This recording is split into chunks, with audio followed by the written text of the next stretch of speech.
What makes a good visit? In general, a good experience.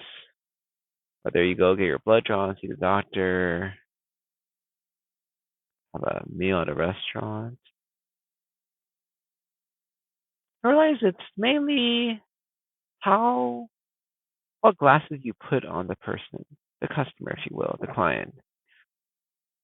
So today I went to get my blood drawn, and this place is poorly reviewed on Google, 3.1 stars, whatever that means. It's just a place they draw your blood, right? Labs.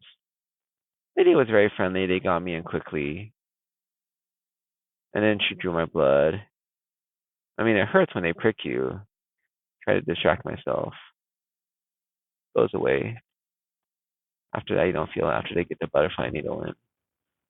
And then after that, she took the blood and then gave me a cup for my urine.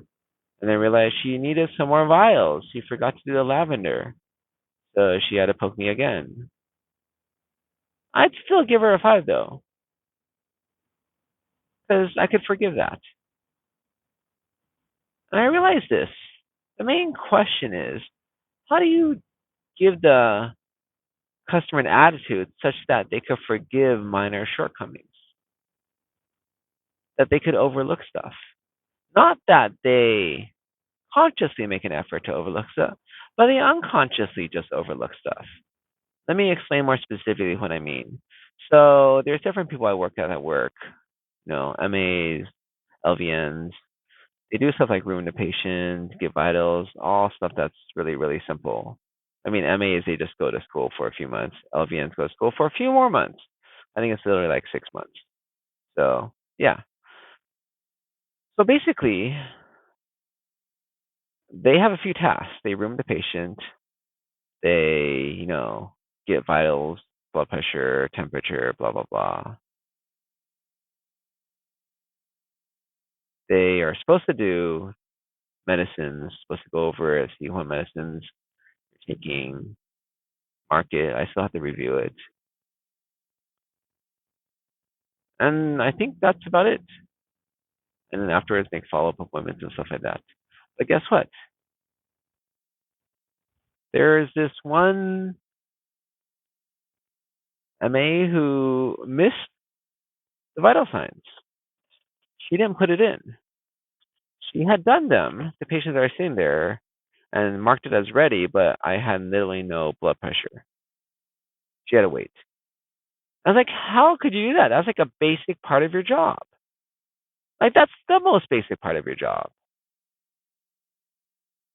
And she did it twice in one day, where she just forgot to put it in a computer.